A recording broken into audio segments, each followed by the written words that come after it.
Live from Walnut Hills, California, this is LuchaWorld Podcast. This is Vandal Drummond and Fredo Esparza, Fredo and the Freak. And because Vandal loves you so much, he is not going to sing today. All right. Yeah. Yeah. About time. Something good happening on Lucha Libre. Yeah, something positive. By the way, this is the most positive news in Lucha Libre this week. Now, Conan dubbed you Fredo. Yeah, and he dubbed you the Freak, too. So. Yes, the Freak. And I also likened you to... your grumpy face, I likened to Freewheelin' Franklin Freak of the Fabulous Furry Freak Brothers. So you are Freewheelin' Fredo, Freewheelin' Frank Freak. I'm going to call you Quintuple F. You are now Quintuple There you go, F. Quintuple. There you go, Quintuple F. Yes. Oh, and Physico. And Physico, yes. Sextuple, or whatever that. Sextuple. Sextuple. That sounds Sextuple F. Nice. So that's what I got to do sometimes. Is at Halloween, I want to dress you up like Freewheelin' Franklin Freak.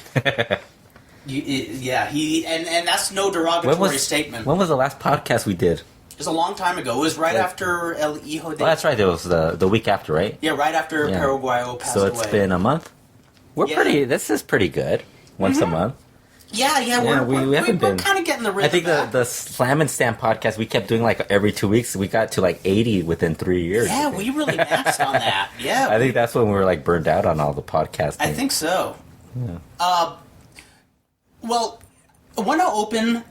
We want to open the show with another passing. The reason I want to start it off with this particular passing is... Because it was pretty sudden. I mean, nobody really brought it up till Yes. Nobody had time to like write bios and stuff. And although I'm guessing Chris will have one on the... And, for those of you who haven't heard, though everybody's probably heard from by now, El Verdugo of Los Bucaneros has passed away. And the reason I want to bring it up and give him a salute right off the bat is I know he was kind of the third wheel in the Bucaneros, but at the same time... I don't really think it was that way. I think it was more of he kind of disappeared all of a sudden, whereas Pirata Morgan's still active in like IWRG. He was in AAA not too long ago.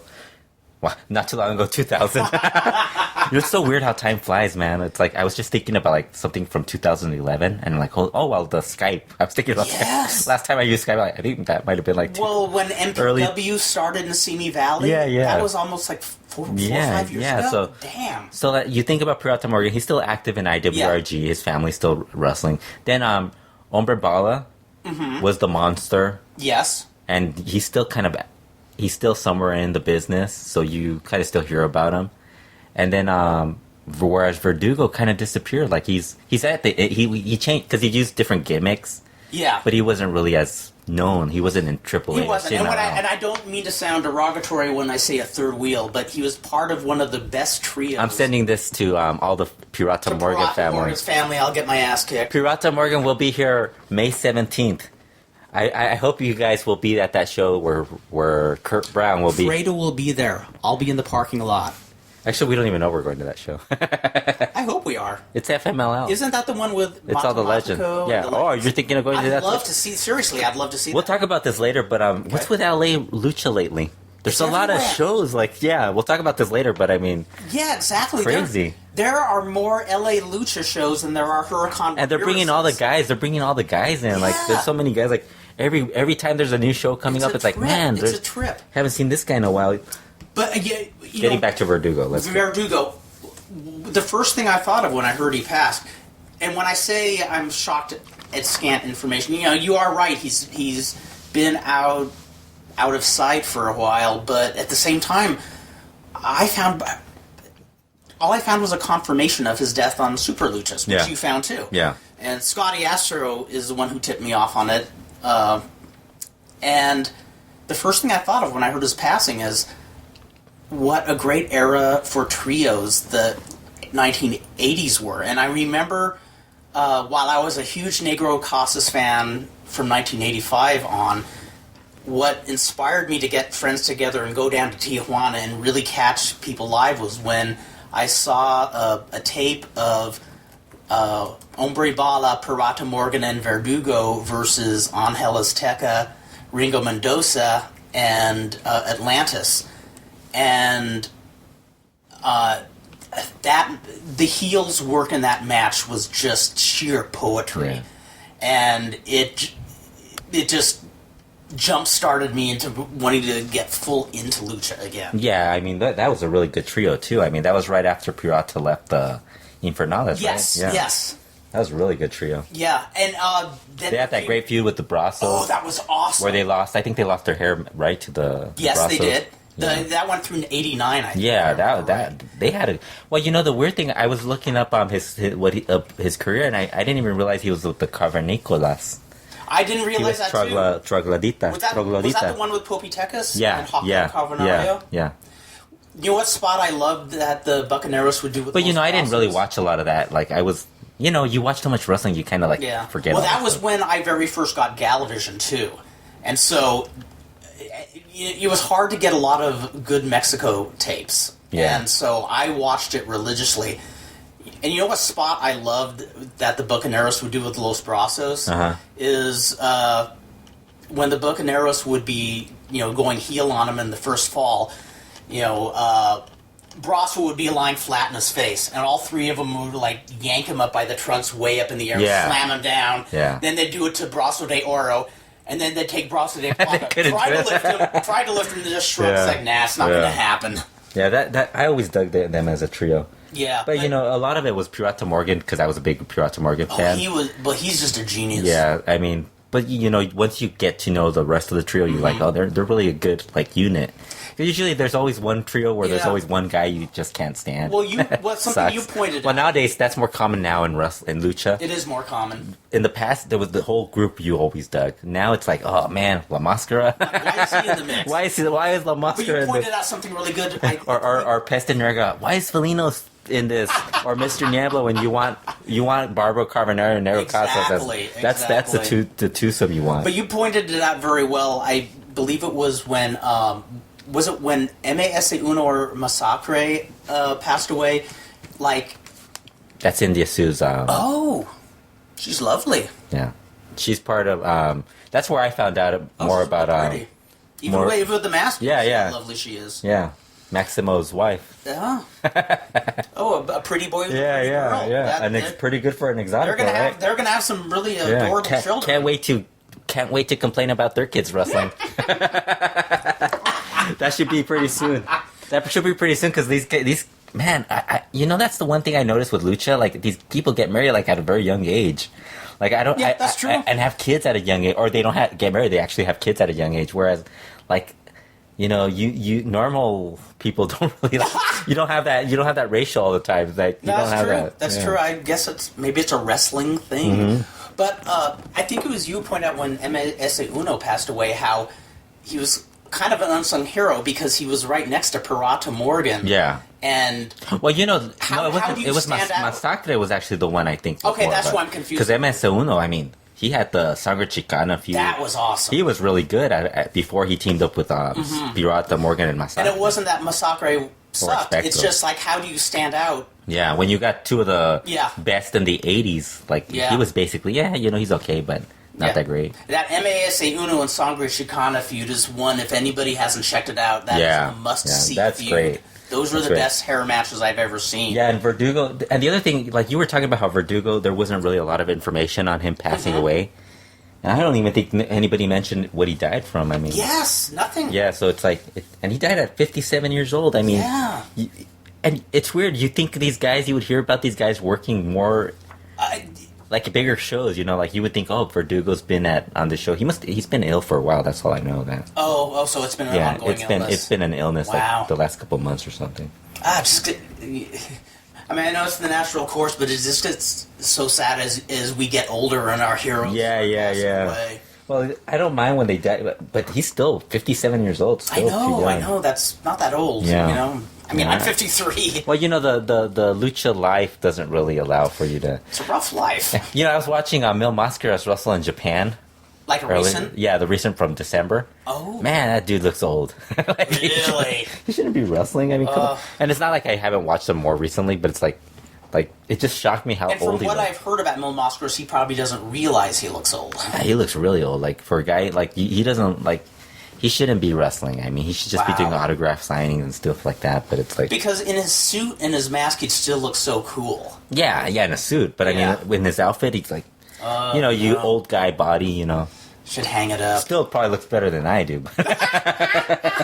Well, More maybe actually, probably if not. we meet Mil Mascaras, we should ask him a la Johnny Mundo, can we get our pictures taken with you with our shirts With our shirtless? Oh, yes, that's gonna... People are really gonna want to see that. Yeah, and Mil Mascaras will probably say yes, because he knows he still look better than either. You know, I was laughing because Johnny Mundo, he's got they released a T-shirt for him, and I'm like, who's gonna wear the Johnny Mundo shirt? He doesn't even wear a T-shirt, right? I mean, who's gonna wear a Johnny Mundo shirt? Yeah, really. Yeah.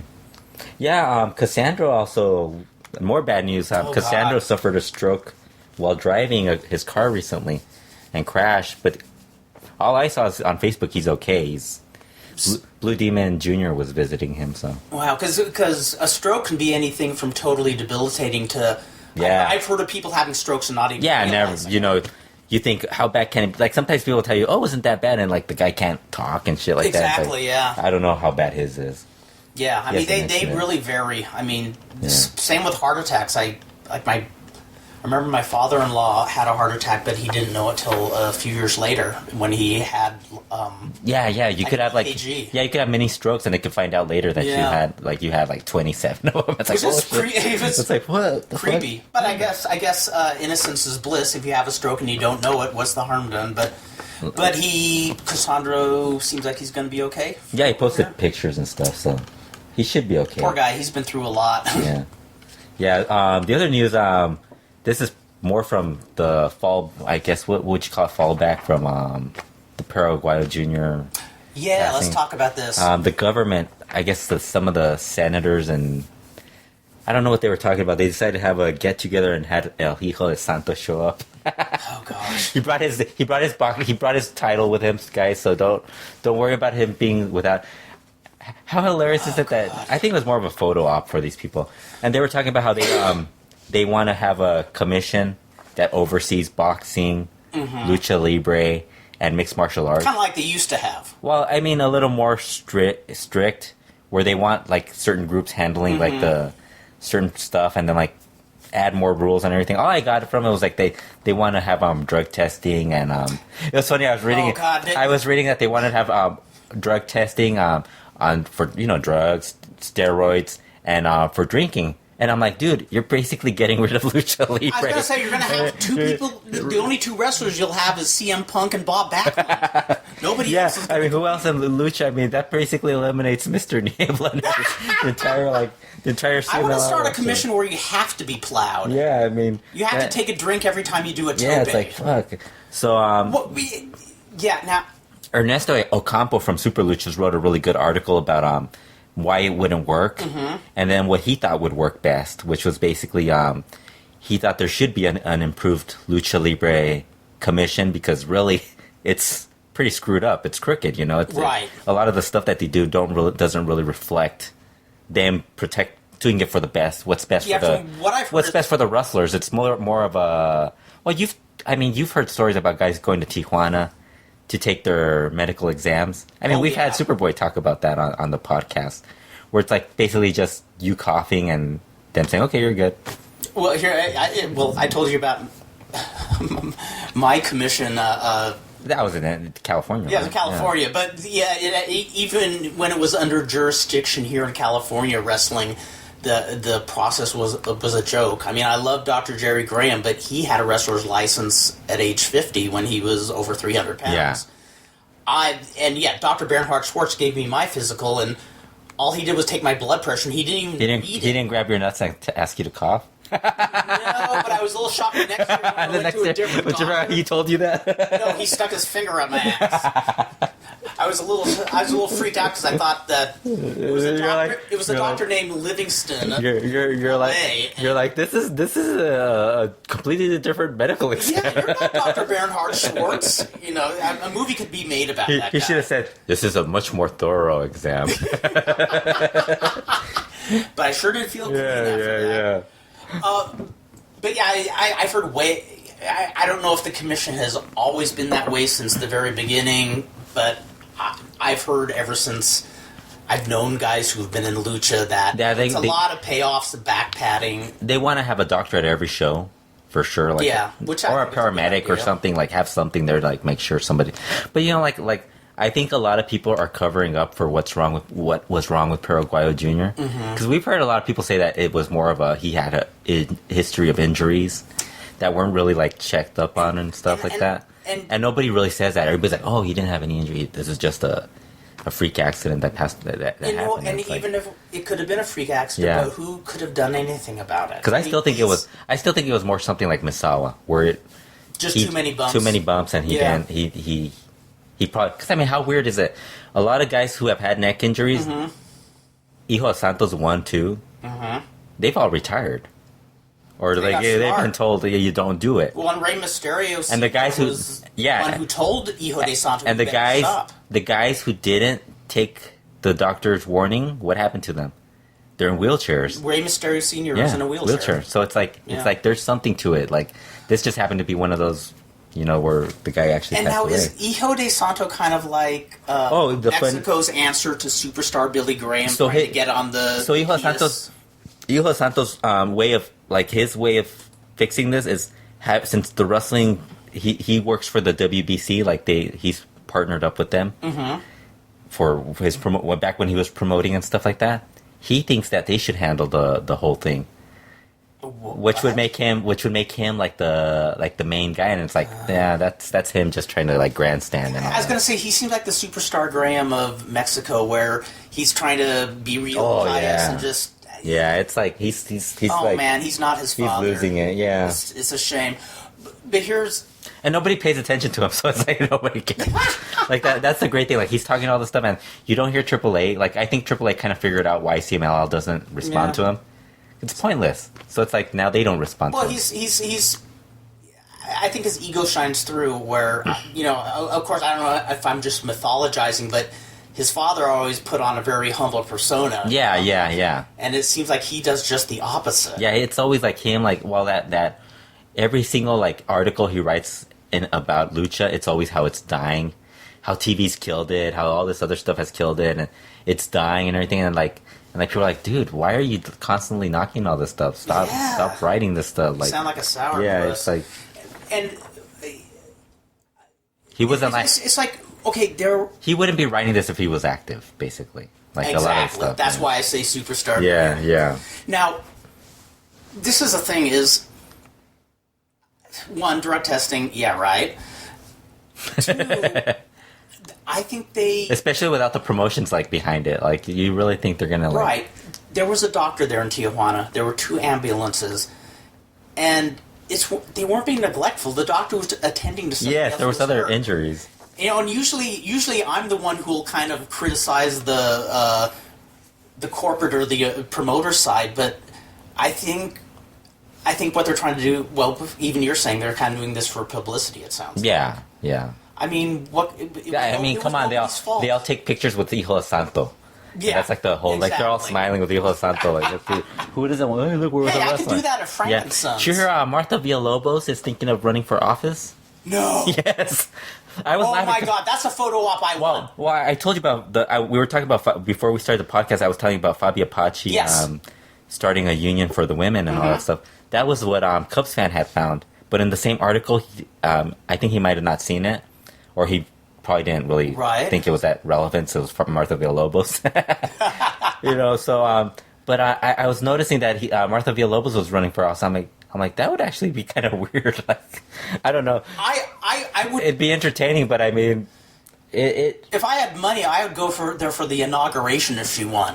I don't know what exactly she's running for, but it's like, I mean, whatever it is. We've had other weirder people. Jesse Ventura was governor of Minnesota. So yeah, there you go. We survived Arnold Schwarzenegger as we did, didn't we? As governor of California. I voted for Mary Carey, the porn star, during that election. I don't think people outside of California realize how bad a decision this was. It was. You guys don't realize it was stupid. Arnold Schwarzenegger as governor was easily and of course, what's even worse, we come back with Jerry Brown, which is like actually no, I dig Brown. I like Jerry Brown. Jerry Brown was just as horrible. No, he's awesome. They're both awful. No, Jerry Brown is awesome. I'm not very political, but they're both. No, awful. Jerry Brown rocks. That guy gets in there and he gets his hands dirty. Yeah, at his age. they're all awful. And Jerry Brown is one of the few good governors. We'll disagree on this. We'll disagree, but no.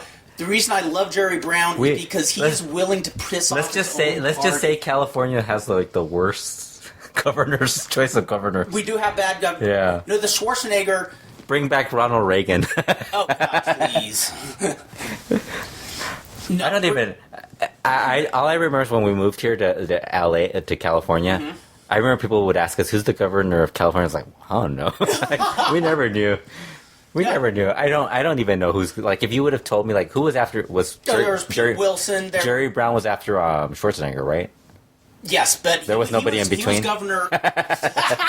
There was nobody in the middle that I missed. No, you missed Pete Wilson. No, I know. I knew Jerry Brown. Pete Wilson was awful. And this is why Jerry Brown's so cool. The first time he was governor, he was getting it on with Linda Ronstadt back in the 70s. Wow. Yeah. And when I talked to so I think everybody that's been governor has been like famous in some way, right? Like yeah, well, Jerry Brown's father, like not non-governmental sort of kind of sort of. Jerry Brown's father was probably the best governor California ever had, Jerry Brown, not to be confused with the pro wrestler Jerry Brown, or the Mexican luchador Jerry Brown. Who is actually pretty cool. Or Rock, yes, that's right. The Jerry Brown, Rock and Jerry Brown, who wrestled in Vancouver. Yes, and then Jerry Brown in Mexico, who's actually pretty cool. Apparently, I was told he's actually a really good wrestler in Mexico. No, the reason I dig Governor Brown is because he's one of the few Democrats who's willing to piss off his own party if he thinks it's right. He'll get in there and do something, and his party will say, "Why are you doing this? You're supposed to be one of us." And California's just one of those weird political. Like I'm sure it's everywhere. Like. But Schwarzenegger, they were expecting him to be another Reagan. Yeah. And he was no Ronald Reagan. I have no idea how we came up with picking him. Like it's like Terminator. Oh yes, let's vote for Terminator. Yeah, people fell for it too. Yeah, they fell for it hook, line, and sinker. My God. Yeah, that's still that's still one of the. I mean, Ronald Reagan. I was not a fan of his, but he knew his shit, and he was good, and he was smooth. Yeah. He was electable. Schwarzenegger was no Ronald Reagan. We're going off topic now with all the government talk. It's Jesse Ventura's fault. It's Martha Villalobos' fault. Martha Villalobos' fault. I would vote for Martha Villalobos as governor of California. Yes. Especially if she has like that punk rock hair. Yes. That would be awesome. You'd love LA, baby. Well, now, since we both brought up Martha Villalobos and Hijo del Santo. AAA story, the Octagon story, is that what you mean? No, what the trivia question, what is Martha Villalobos' connection with the Santo family? What is it? Her father was El Santo's very best friend in the world. Oh, really? Pancho Villalobos. Oh, wow, I didn't know that. Yeah, they were best buddies. I think I read that somewhere at some point, too. Yeah, he passed away just a few years ago, and that was... he's kind of like a journeyman, middle-of-the-road journeyman, but that was claim to fame. No, that's cool. Yeah. Let's talk about Octagon. Yes. Speaking of guys who've lost their mind. I was really entertained. I'm giving the floor to you, Fredo, because you told it so I told Kurt the whole story. Well, basically, Octagon recently filed a lawsuit against AAA. I don't know if he's filed it or he's setting up a lawsuit against AAA because he claims AAA owns the Octagon name.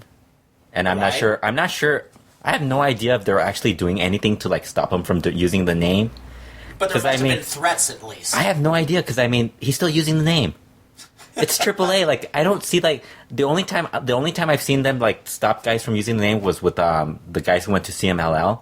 And I think that was more CMLL telling the guys to stop using the name, because those guys still use the name on the independent scene. Psychosis is still Psychosis on the independent scene. It's almost like people saying Obama wants to take away our guns, but he hasn't said anything. I think it's more like the promotions kind of don't want to use them because they're worried that they might actually get sued. If I were a promoter, that would concern me. Yeah, so I think because the whole with AAA that became a big issue with Lucha Underground, like the trademarks and all that stuff, and but it's like one of those I haven't heard anything from the AAA side telling them that they don't want him to use the name. How funny. Which is really weird. But so in his mind, he's mentioned that the Rodons have told him that I guess they've made a stink about it. Mm-hmm. which I haven't heard the Rodons mention it. And Dorian's always on Twitter, like bringing stuff up or on on interviews and stuff like that. He never brought it. I haven't. So Octagon's maybe taken too many bumps on the head. Yeah, well, I'm sure there's an issue. I'm sure there's an issue. He might have seen, I'm guessing it might be a promoter's issue, because I know AAA's had this issue with Mystices when they were going through that. Right. Where I think they're probably thinking, hey, you're using a name that, So then he's basically said, hey, I've used the name before AAA, so technically AAA doesn't own the name. But if you patent it, you patent it. Yeah, so I mean, that might be the issue. And apparently, Antonio Pena took the name, got the name patent, the trademark and everything. And Octagon mentioned in an interview that he found out about this just last year.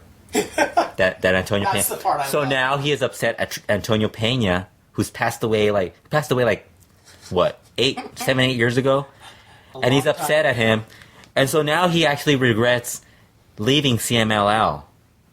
And it's like, dude, why would you regret leaving CMLL? You got he was part of one of the most famous hair versus mask matches in history. And not only that, AAA kept him employed for well beyond the point of him being useful. And he was trouble, wasn't he? I mean, over the years, like drinking and all that stuff. That was the story. I don't know if it's but a lot of people have mentioned that's what I've heard too. That's been the story. I mean, I don't know if it's true or not. I'm sure if you ask him, he'll give you his side of the story. Maybe he will. I mean, drinking is part of Lucha Libre, so it's not something like I've never. I mean, there's been plenty of guys who've gotten in the ring drunk. There's people who can handle their liquor. Yeah, so it's like it's not like you. I don't really know if there's like a Mr. Niebla type of story where he had that issue and all that. Who I now dub Dr. Jerry Niebla. Yeah, Mr. Niebla. Did you read the whole Mr. Niebla story? Yes, I did. Yes, I did. Yeah, I still I would not hire Mr. Niebla. But I would go to see. But I actually and I like him. I actually like him. I think he's one of those guys who actually understands like the wrestling side of things. It's just he has a big problem. Exactly. He's got a big demon on that he can't get past. And he must have incredible charm if CMLL brought him back. I mean, CMLL, who will cut people off. Yeah. Good. But they cut guys off based on money. Or if you go to AAA, although Mr. Niebla went to AAA at one point too, so there has to be more to it. And Octagon, I think Octagon, the issue with Octagon with CMLL is more of he went with Pena when they left together. Okay, yeah. Because I think that's the issue with Octagon and Kind Conan. of more of a loyalty. Yeah, that's whereas Mr. Niebla leaving, it's like, he left at one point. It wasn't. He didn't leave. He didn't leave during a period when we were. And I think you put it good. He must have some incredible charm because. Yeah. I know for a fact that's why Dr. Jerry Graham got second, third, and fourth chances is because when he didn't have his problem, he was very good, not just in the ring and on the mic, but he was a very charming and cordial person. Yeah, and Mr. Niebla, if when he was out of CMLL, he never said anything bad about them. That's smart. And he's always done that. Like, even when he was in AAA, he never said anything bad about CMLL. And now he's not in AAA, he doesn't say anything bad about AAA either. Which is like, he's one of those guys who understands the whole... despite his problems, yeah, so he's never said anything. Whereas Octagon's making sure he burns a bridge with AAA, which... I don't think they're going to bring him back anyways. No. I mean, the guy wasn't... And I think it's the most foolish thing you can do to go just talking shit about promoters you worked for. Yeah, I think you have to really pick your battles wisely. So getting back to with Octagon is he's working a show where they're bringing in all the a bunch of ex-AAA guys. Mm-hmm. And basically, I think they bring in Torero, Oscar Sevilla, oh my God, yes. all these older guys, and it's like... And I was laughing because if you look at the roster, it's basically AAA from like 2000. And I mean, the reputation AAA had from 1999 to 2000, 2001 was like, it was horrible. So they're bringing all these guys. So I'm thinking, man, 15 years later, how much worse can it get? I'm hoping they bring in Miss Jeanette and all those. I do remember Rosie watching Moreno around that time and saying, what the fuck? Yeah. And the good workers are all like either injured or still in AAA, so it's like they're not gonna be very good. Now, can I say my idea, our suggestion to Octagon for his trademark problem? Uh-huh. Well, because La Parka became L.A. Park. Well, Octo. So as a tribute to California and Orange County again, we're bringing California into it again, people. We want him to get breast implants and become Octamom. That would be so cool. I don't know if he's that heavy a drinker who maybe doesn't need breast implants. You know? It just happens naturally, you know? Well, Goldust was willing to do it at one point. They could be a tag team. Oh, Octagon is headlining the Chilanga Mass Show on June 21st. Facing for the first time in, like, I think first time ever, right? Versus Atlantis. Yeah, I don't think they've ever gone mano-a-mano before. You know, that match, like, I'm sorry, that match is going to be horrible. Yeah. I mean, Octagon, I mean, 2000, he was horrible. Mm-hmm. I'm not, like, Octagon, 1996 was pretty bad by that point also. I mean, Octagon was really never that good a worker.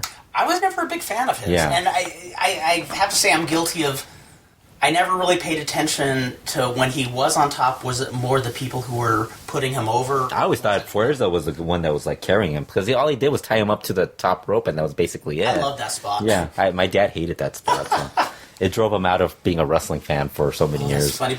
Fuerza of all people. And then Hulk Hogan pretty much put the nail in the coffin. That can do it too. That can do it too. When he did the NWO and would do the 10-minute promos. Oh, God. I kept thinking, man, my dad would have never survived the Triple H monologues. You know, all those like 10-minute intros. When you think about wrestling today, a lot of people, you know, mourn about how wrestling isn't what it was, but aren't we lucky that we got to see it when it was really cool? And you know, even like in the 80s, like some of the bad stuff, because I mean, you look back at it now, some of the stuff wouldn't have like looked like, if you're a young fan, you'd be like, why would I watch this? Like, because some of the TV, like the NWA, there was a lot of like jobber matches. There wasn't anything real, and it wasn't good stuff. And a lot of the jobbers were not very well, because you just wanted a guy to get rid of. I mean, the NWA, the Saturday Night Show was usually they had good jobbers on that, but it wasn't up and down like all the good jobbers. Yeah, well, in fact, I remember it was like late 80s, early 90s, you would see a really... WWE was really bad with jobbers. Horrible jobbers. And you'd see somebody like George Wells do a flying head scissors on somebody who didn't know how to take one, and it would look so bad.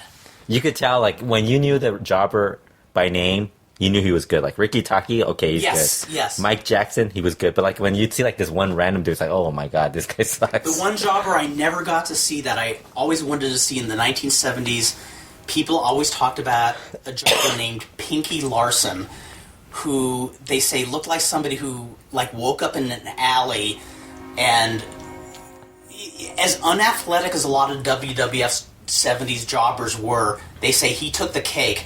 And he didn't even have a ring jacket. He wore... He must have worked at a gas station because he wore an Esso... the former name of Exxon. Esso shirt into the ring. Oh, jeez. And they say he's the only jobber to have never gone over. And I don't know if this is myth or not, but somebody said that... what was that one? Frankie... Who was the jobber that Roddy Piper beat up? Frankie... I'm going crazy. I'm getting old. Frankie what? From when? What era? 70s, early 80s. On a Piper's Pit, Piper said, I've never lost a match in your home city, but you've never won a match in your home I love city. This is why I don't go on a lot of podcasts, because everybody likes to come up with like really old stuff. It's like, I don't know. Yeah. If it ain't from like 85. That's why we love to... Yeah. Remember the Slam and Stand? You guys would start talking about... Oh, Frankie Williams. But apparently... Yeah, I remember that guy. Yeah. In some spot show, they went to a 20-minute draw, and somebody said it was Pinky Larson's birthday, and they said, what the hell, let's let him go to a Broadway. Wow. But I never got to see him, and everybody back east talked just how he is legendary as being the worst jobber ever, and why he was even hired, they don't know. I love how we put Octagon at that level. He's like a jobber. Well, you know, the bad thing is Atlantis isn't that good anymore. Also, he's not the same. He's not the same. I mean, he's older. Atlantis, but still, I mean, he had a dramatic drop off like in the last 3 years. Like he's really like slowed. Like he's not the same worker that he was. Like he didn't age like Blue Panther, and like, although Blue Panther's you kind of notice him a little. I do actually, yeah. Oh, did you see that one match? Cubs fan was asking about this one match in Guadalajara. I think it might have been in Guadalajara. I think I can't remember who not punches. I think it might have been Terrible who punches Blue Panther, and he does that silly knockout bump. Yeah. But when he falls, he just stops moving. Oh, no way. And they think he got knocked out silly. And like the ref didn't stop the match. It was really weird. It was one of those weird. Oh my god. Yeah, but I mean, even Blue Panther doesn't like Nero Casas is like a completely different. Like he still looks great. He still looks great. Like you could put him against anybody. He's just amazing. Yeah, like I was watching. Like even like I think Blue Panther still look fine because he's working with Sons and stuff like that. But like Casas is like at a whole new level. He's still at that level where he can still work with. He doesn't like look bad against anybody. It's like Blue Panther strikes me as somebody who still has all the moves, but probably doesn't. Plus, he looks older too. Like he looks older, and Casas looks like he stays flexible. Like, he's still really into working out. Yeah. Where I might be wrong, but Panther strikes me as somebody who still has all the moves, but isn't regularly like keeping himself limber and stuff. Well, he's also a little bigger too. So. Yeah, that's true. Yeah. And Casas, I think the Casas family just has amazing genes. I think that match will draw well, though, so that's good news for them. AAA, and that's... I think we talked about that the last time. No, actually, it wasn't.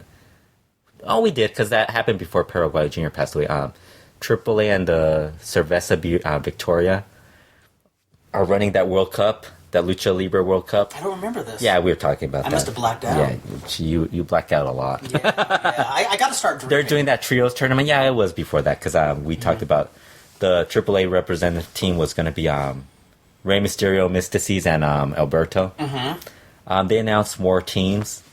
The Japan team, they finally announced they were going to have All Japan, Noah, ROH, and TNA stand in representing a trio for each of those groups, and they announced the groups for Japan. All Japan is going to be Kenzo Suzuki, Tiger Mask 3, which is Koji Kanemoto. Oh yeah, and Masamune. I probably mispelled that. I mispronounced that. Masamune. Koji Kanemoto. Right? Yeah, I could say Koji. The Noah team is Yoshihiro Takayama, Ishimori, and Kotogi. Which I probably butchered also, but it sounded cool though. I mean, say it again. Kotogi. Yeah, the way you say it sounds Atsushi Kotogi. If that's not how it's pronounced, it should be pronounced that way. Man, I could pronounce Angelico, so fuck you guys. Yeah. And then the other names were mentioned, but we don't know what teams they're going to be on. Blue Demon Jr., Dr. Wagner Jr., and Matt Hardy is going to be on one of the teams. I think Matt Hardy. Where is he? Is he in? I have no idea. Is he in Ring of Honor or TNA? Jarrett's or where? TNA. Is he in TNA? Matt Hardy. No idea. Where is Matt Hardy? You know how up to I am on the If news? you guys are listening to this show, tell us where Matt Hardy is. Matt Hardy is. Yes. All I know is he's married to that Rebby Sky or whatever the fuck. Yeah. Well, tell us where Alita is too. Yeah, Alita. Wasn't she married to Jeff Hardy? No? Oh, no, she's married to Matt Hardy, right? I think they were engaged. Yeah, and then she was with Edge or something. She was with Edge, and wasn't she with Punk for a while? I think who was it with Punk? I think that guy went through the divas, like, that was like his goal. And he's still so angry? He still had, he had like a chart just making sure all her check marks. So he may be straight edge with other stuff, but not with sex, I guess. Yeah, that show's going to happen on May 24th in Palacio de los Deportes in Mexico. I could pronounce Palacio de los Deportes, guys. I may not be able to pronounce correctly. And I said Kenzo Suzuki. I mean, come on. The funny thing about the All Japan team, I don't think Tiger Mask 3 is even in All Japan. He's not. I think he's independent. Kanemoto, I have not seen in ages. Is he? Have you seen him? I saw him. Yeah, I saw him. But I can't remember. I used to really dig that guy. Yeah, I dug him when he was younger. He's like in his late 40s now too. Yeah. The Noah team is pretty good though. Ishimori's good. Atsushi Kotogi was in Osaka Pro. He was pretty good too. Cool. And as you can tell, you're like, you don't give a crap. No, I actually do care. I just don't know. You don't care. Kurt, who do you think will represent the ROH? Who's in ROH these days? You're like Brian Danielson, Daniel Brian Danielson, Daniel Bryan. When's the last time you watched Ring of Honor? I've never watched a whole show. Really? I got the network. The last time I watched Ring of Honor, Jeff Lynch was sending me the master tapes because I was sending them to Mexico. Now, Ring of Honor, the only time I started to watch an episode was, I can't remember what the network it used to be on. Yeah. But I remember... I should probably delete that part of the show. It's right before the 40-minute mark. Okay. So it's between 39 and 40 Or minutes. guys, pretend I didn't say that last part. Yes. Okay. But I can't remember what the network that it aired on originally, but we got Versus? it. What's that? Might have been Versus or something. It was, and we got it on our cable system, and so we subscribed, and 2 weeks later, it got changed to the National Geographic channel. But to be honest, it just didn't do it for me. I guess it's not that they sucked. Dish Network added that Destination America channel. Oh, no way. That has Impact. Mm-hmm. Ask me how many times I've actually watched it. I'm going to guess none. None, yeah, I don't even know when it's on. I'm proud of you. I'm proud to say you're my friend. Well, here's the thing. I watched Lucha Underground, which is great. And then I watched that one CMLL show on Lucha Azteca, on Azteca. And then the LA TV show, they're actually running the CMLL show regularly now. Well, about as regularly as they would. Right. Which is not that often. Sporadically. Yeah, so it's like... And then, I watch the stuff online, and it's like, do I really want to watch American wrestling? And then we go to a lot of shows now. Exactly. We were talking about that. It's like, do I really want to watch Impact? It's like we're enthusiasts, but it's not our life. We have other interests. We have stuff to do. Well, it's not even that. It's just I don't really care about that stuff. I watch WWE sometimes, but it's like, It's so funny because when I was a kid, man, it was my dream to see all the different wrestling throughout the world. Yeah. And now that I can see it, it's just like there's not enough time. You realize. Well, also we're older too, so we're it's older, yeah. We don't really want to. We're older. We're cranky. Yeah. We got better things to do. We can watch other stuff. Plus, there's a lot more interesting stuff on TV. Yeah. What else is going on with AAA?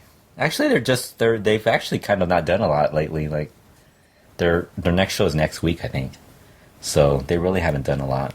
Shall I talk about that 6-man tag on Lucha Underground? Where do you want to skip the CMLL news?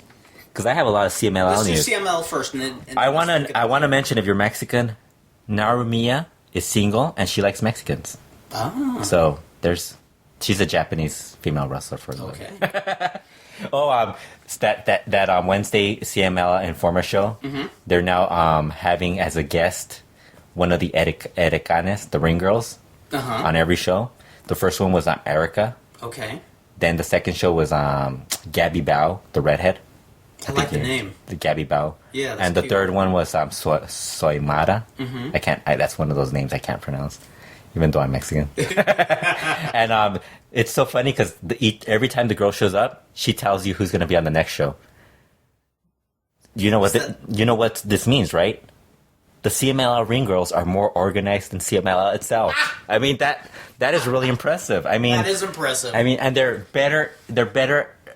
They're far more entertaining than the guys who actually host the show, which is kind of... It's like you're picturing the Spice Girls doing all the organizing when the organizers should be doing the organizing. Yes, they're actually like every show they tell you, oh, next week this other chick's going to be on the show. It's like, oh wow. It's like maybe they could tell. Maybe CMLL can tell us who's going to be on the show. Probably not getting paid much, and they should be. Yeah. Well. The last girl had been around for 15 years. I was like, holy shit, she's like one of the old timers. Yeah. There's got to be a CMLL Edecanes old timers group. There's us boys in our 50s who like the Cougars, so. Recent title changes. Excuse me. Damn it, Kurt. You sound like Meltzer. I'm old. You're Meltzering this show. I'm Meltzering this show, yes. Recent title changes in CMLL. Dragon Lee beat Virus for the CMLL Super Lightweight title. On April 5th. I haven't seen it. I just watched the Dos Leyendas match, which was really good. Did you watch that? The Dos Leyendas? Dragon Lee versus Kamataichi? Yes, I did. I loved that match. You really liked it? Yes. A lot of head drop. A lot of, you thought they were going to die, right? Yeah, the ones... Actually, not as bad as the match for Lampago. I didn't see nearly as many, Yeah, where you thought, oh, they're going to die. The one that freaked me out a bit is this one tope that... where Dragon Lee was turned around, right? He was turned around. Yeah, and Kamataichi just dove on him. Dove over, and he landed in him on almost the like side. a baby landing in a mother's arms or something. It went okay. Nobody was hurt, but I did freak out. It didn't seem like he was prepared for it. Yeah. I think that was the spot. Yeah, but I enjoyed the match a lot. Yeah, it was really good. I was I mean, for CMLL, I mean, this year, considering they haven't really done a lot, one of the better matches. I mean, and Dragon Lee. You know, it upsets me because that Saturday show. Mm-hmm. I mean, we should be talking about that show like as Lucha Underground, like being a show that's really good. Yes. And every week we get Thunder, and it's like, fuck, how come we can't get Thunder? I did watch that one match with his match from December. That was good. That was basically the one good match he was in. With Thunder? Thunder. That was like one match. That was a trios match with, I think it was the one where Marco debuted as Ingobernable. Well, I was just kind of surfing my DVR while cleaning house, and I told because you told me about Thunder, yeah. Where I saw him do a plancha, and I was scared at first, but he didn't hurt the guy, so I was okay. He's awful because basically his whole like work is punch, walk around. Yeah. Walk around. He looks so awkward. Kick, walk around. Slam somebody, walk around. Yeah, he's like that's his whole like if you his only whole know a few moves. Moveset. Power right slam there. somebody and stand there like you're awesome. Don't go for a walk. You know. Slam somebody and then he just walks around. It's like, dude, this guy is not good at all. Like I know. Is there any? I keep telling people. I mean, I think Thunder would have been like ideal like for 1980s WWF. Right. As a guy big guy, they like the Warlord or something like that. They just get rid of right away. Like just throw him in for Hogan or something like that. Something brief, not on top. But like in CMLL, where you got all these really good workers underneath and they're not really using them, he sticks out like a sore thumb.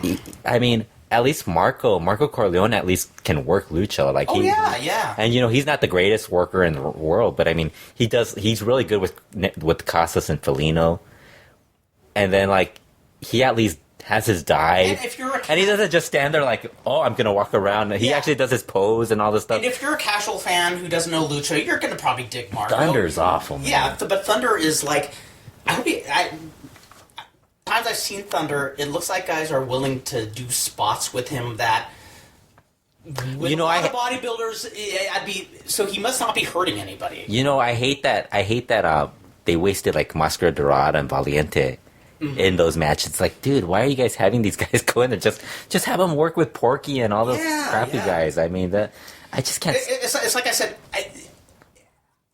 if he's not stiffing him and hurting him, I'm kind of okay but you know, being there. But you know, if you're like the bad thing is like if you're gonna have a good show, like you're losing, like nobody's going to these shows anyways. I would think maybe like if you improve the main event. Mm-hmm. People might actually go, and Thunder kind of kills the main event. You know, who wants to go see fucking Thunder walk around? Well, you have Dragon Lee. And that's the other thing I hate. Cool. That's the one thing I kind of hate about the Ingobernables, because they were doing this where they like a lot of their matches just chaotic and stuff like that. It can get a little boring because they're working the same guys, and it's like, how many times can you do the same shit over and over again? And then it's Thunder in there, and it's like nobody gives a fuck about Thunder. Yeah. Marcella beats Siri for the CMLL Women's title on April 10th, which was good. Mm-hmm. I'm glad she won. Yes, Marcella's basically the only good thing. The women's division's kind of like, it's kind of like, you know, you can kind of just tell. And Rey Escorpion is turning on Ultimo Guerrero. Oh, but apparently it's not true. He thinks the announcers, the video editors, and everybody is trying to start is like faking everything. Like that's a great angle. He still likes Ultimo Guerrero. He's getting along with him, and he thinks everybody else is trying to like. I love the concept of Rudo being in denial. Yes, he's claiming it's not true. I like that. He's not turning on him. That when he tried tripping him, it wasn't him tripping him on purpose. He was trying to trip Maximo and got confused and thought it was Maximo. It was the media. Yeah, and the one time he pulled Atlantis' mask off and tossed it at Ultimo Guerrero. It was an accident, and actually, he doesn't even think that actually happened. He thinks that the CMLL crew, video crew, might have like doctored the footage and stuff like that. Excuse my coughing. I'm trying to be like Dave Meltzer. I'm just getting over bronchitis. We should just turn this into a Dave Meltzer show and just start coughing. Right. Yeah, I'm trying to be a glorified Dave Meltzer. I purposely got bronchitis, and I did have bronchitis, but yeah. So that's basically all that's going on with CMLL. Nothing really. And Sky Team is gonna wrestle. Actually, no, it's not Sky Team. Actually, it's Atlantis' group. Raised at Atlanta are facing Peste Negra for the trios titles. I'd watch that. Which should be interesting. Yeah, Peste Negra. I'd watch. Even if Thunder was on the other side. No, you wouldn't. Peste Negra, yes. Mr. Niebla is horrible, man. I don't care. It's Peste Negra. Mr. Niebla. Oh, my favorite part is when they're interviewing Negro Casas and Mr. Niebla. Negro Casas tells Mr. Niebla he better not get nervous before that match. Which you know what that means, right? That's code for him not getting drunk. Yeah, it's a more polite way of saying don't give in to yeah. So he's like, you better not get nervous. Before. Yeah. And Mr. Nable's like confused about it, and like Negro Casa just looks at him like, nervous equals. Yes, nervous. Yeah. So let's see what else is going on. What else did you want to talk about? What I want to talk about is the 6-man tag in Lucha Underground that we talked about earlier. You don't bring that up. Don't say we talk about this before the podcast. They're gonna think we mentioned. They're gonna think we're prepared for this. Then edit it out. Yeah, we gotta act like we're. What I just said out. We are at the 51-minute mark, so edit it out at the 51. We don't want people to actually think we planned this out and like actually like have notes in front of us. We want them to think we're spontaneous. Yes, we want them to just assume we remember the stuff. Okay, tell me about the trios match. Now, what is it? Now, one, I'm embarrassed because I left my notes at home. I forgot to bring them with me. Kurt. But there was the 6-man with Son of Havoc, Ivelisse, and Angelico. Oh, yeah, right? You said it right. All right. And they were wrestling, and I you forgot who they were. That's why I'm embarrassed. I forget who they were. Oh my god! No, I'll go online. Help me with this. I don't want to make a complete fool out of myself here. My goodness, Kurt! How do you not remember who they wrestled? Oh, and they were really good too. Was it Aerostar?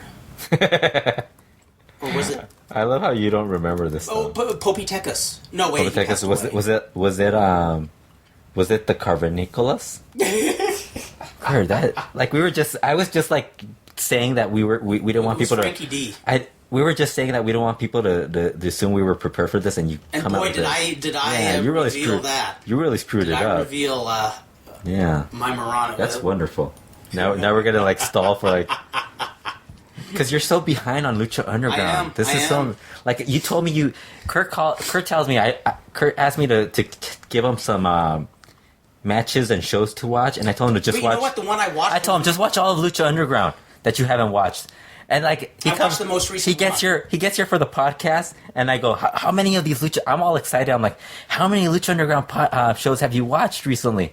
I'm all excited, smiling and everything, and Kurt's like 1. And you've missed like the last 8 weeks, man. Come on. Yes, I have. They wrestled. I'll tell you right now. Here, let me look it up. Oh wow. Now I don't know. This is confusing. Oh, we're gonna have to edit some of this out, please. Yeah. Oh well, it's Aerostar Dragon Phoenix. Yes. Yeah, Aerostar Dragon Phoenix. Oh, Cubs fan, you haven't updated your database. Aerostar Dragon Phoenix. I just want to mention that. Okay. So. I love how we're poor Cubs fan. So I'm watching. The one person who listens to this podcast is going to get upset. Exactly. But Scotty Astro is going to be. Oh, is he? Scotty Astro, thank you for listening to our podcast. Yes. You rock. Yeah. And remember, my email is lyger. You could complain at AOL.com. You could complain to Kurt why he doesn't watch wrestling. Liger at AOL. Why Kurt wants to do a wrestling podcast yet refuses to watch wrestling is beyond me. Because I like to be the clown prince. I like to be. Okay, get to the match. I'm the jester. Tell me. Come on, stop going on. So Lucha Underground, there's this 6-man tag with Son of Havoc, Ivelisse, and Angelico against Aerostar, Drago, and Phoenix. Yeah. Now, we said in recent episodes, there's times I will disagree with Dave Meltzer. Yeah. And I don't want to make... No, I do want to make an issue out of this. I violently... I vehemently... I can't even pronounce it. You violently... I vehemently disagree. Oh my goodness. No, he said something about this match like... If you're into these kind of spot fests, you'll like it. If not... But he does that all the time now. Well, but here's the thing. He does that all the time. Like he'll watch a Lucha Underground show and he'll be like, this was pretty good if you like this sort of thing. And it's like, dude, you watched Dragon Gate and constantly raved about it. This is basically the same shit that you were watching on Dragon Gate. Only it's not Japanese dudes doing it. Exactly. And it's well edited, and that's not a knock. I think it's so awesome that they're polishing the show as much as they are. Now, Yeah, technically, if you wanted to look at all the high spots, you could say it was a spot fest. But when I think of a spot fest, I think of a match where people just do high spots and there's no story or no angle to the match. I love that they kept the story in that whole match. That's the thing. Because they don't. First of all, they don't want to team up. They don't want to team. Yeah, Ivelisse and Son of Havoc are on the outs with each other. They don't want to. And they don't like Angelico either. Angelico also. Yes. I like how. Yeah, so there's this whole and they kept the angle still going. Like Ivelisse doesn't want to win with them. Exactly. And they still somehow won, and they still get along. They still have to And so if you're a high spot fan, there were great high spots. If you're a storyline fan, the story was executed beautifully. Yeah. This was Lucha Underground is great TV, and yeah, I know if you look around, there's holes here and there, but this was much better TV than we've seen in ages on any. Well, I was just thinking about the last time this show was. There's been a wrestling show that's actually been this well received. Yes. I mean, the sad. I think I can understand Meltzer being worried about it maybe not lasting beyond a season, but it's like, who gives a fuck? It's right here. Enjoy it while it's here, and then you could talk about it fondly when it's not here. Exactly. It's like it's wrestling. So now we're having fun. Wrestling doesn't. Sometimes the promotion just disappears, and at least it's not WCW where you're like just waiting for it to end. Where you're watching it self-destruct, and you're because you're so used to watching it, you keep on watching it, and it's so horrible. Whereas at least this is entertaining. I'm constantly enjoying the show. It's like if it's not the matches, it's the vignettes that are really good. If it's not the vignettes, it's the promos by Dario Cueto. That guy's amazing. He's really good. That guy's really good. I mean, he even complained about Meltzer was even complaining about the heel owner thing. And you know what? I hate heel owner storylines, and he's the exception. I mean, this guy is great. I'm thinking this guy needs to although I don't think he would continue If Lucha Underground stopped, I don't think he would go to another wrestling promotion. No, I mean, he's an actor. Yeah, he's an actor, so why would he leave LA and all this stuff if he could get jobs here? But it's amazing, because usually when they take somebody from another field and put them in wrestling... They're horrible. Yes. They're usually horrible. And he's very golden. few. This guy's been amazing. I mean, I would think, I was thinking about this, if you're thinking about, the 5 people that were made by Lucha Underground, he's probably at the top of the list. I mean, I never even, I hate the whole heel owner gimmick, because it's been done. But I mean, this guy does it so well. I mean, he's such a his role, just an asshole. He's just a great asshole. Him. I feel like I'm watching a movie because I want to see him get his butt kicked. Yes, such an asshole. And then that one time he took that punch from Johnny Mundo, they took that bump. That was great. And I mean, his interactions with Sexy Star are great. I understand when he does he winks at her all that. Yes, stuff. yes. That stuff's great. The way he treats Angelico and all of them like just jobbers. Get out of my office, Yeah, you're crap. Yeah, you're crap. But I mean, you're thinking about the 5 people who have been made by this promotion. Pentagon Jr. I mean, that guy. Nobody I remember we've gone to shows and people will ask me, Pentagon Jr. was he always this good? And it's yes, don't you guys watch AAA? Right. It just annoys me, don't you guys watch AAA? I mean, this guy was good before this. I mean, they just brought out his personality more. Right under their nose. Yes, it's fuck, you guys don't want... Yeah, he was good. He was good before he was Pentagon Jr. He was really good. Although Phoenix was the star, his brother. Right. Phoenix was the star. But this guy was great. Aerostar was... what was it? 2 years ago, we were making jokes about where was he, Yes. the milk carton thing, and Conan even made a joke enjoyed the milk carton thing. We kept telling him, why aren't you guys? He doesn't have charisma. He doesn't have charisma, and he's still one of the guys who became a star out of this. Right. I mean, Ivelisse is the other one. I think way cool. I mean.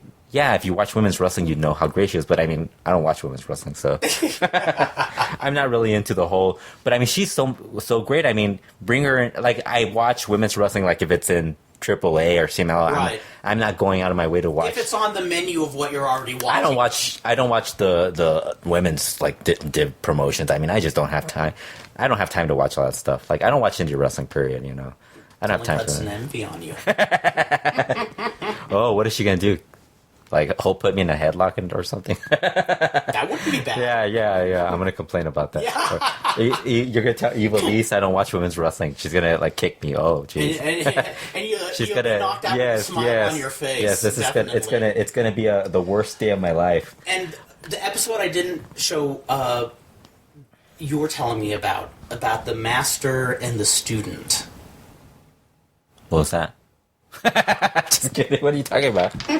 What are you talking about? Fujiwara armbar angle. Oh, this was this past week. Yeah. This past week, they had. You made a really good. Well, you haven't seen the part where Pentagon Jr. The previous week, he shows up to the ring, and Melissa Santos is there, the ring announcer. You know, this is the other thing that really annoys me. Her name is Melissa Santos. Why can't these guys on Observer? Why do they always have the ring announcer chick? They constantly bring up her name as Melissa Santos. I mean, they bring up her name all the time. Melissa Santos. How hard is that? Like, that's like it's a 1 hour show. It's not hard to remember all these people. It's like, it's like my dad doing a recap of a show. Like, him not remember. At least he doesn't follow wrestling and he would not remember all these people. Might be when I was a teenager, I'd be listening to Queen and my friends said, is that the Beatles? He wouldn't remember all these people. I mean, I mean, these guys, that's what their job is. Their job is, they're actually getting paid to remember all this stuff. And they can't remember ring announcer chick. It's Melissa Santos.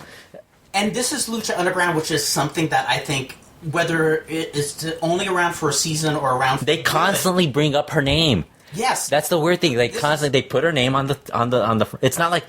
I mean, Lillian Garcia, I mean, they don't really mention her that much. Mm-hmm. She's but not when really. They do, she's not the old woman ring announcer. Yeah, she's not the old woman ring announcer, but you know who she is. Melissa Santos is the same. Plus, she's hot. Mm-hmm. I mean, so she's there. She introduces Pentagon Jr., who has something to say, and Pentagon Jr. basically says, "This is the previous week."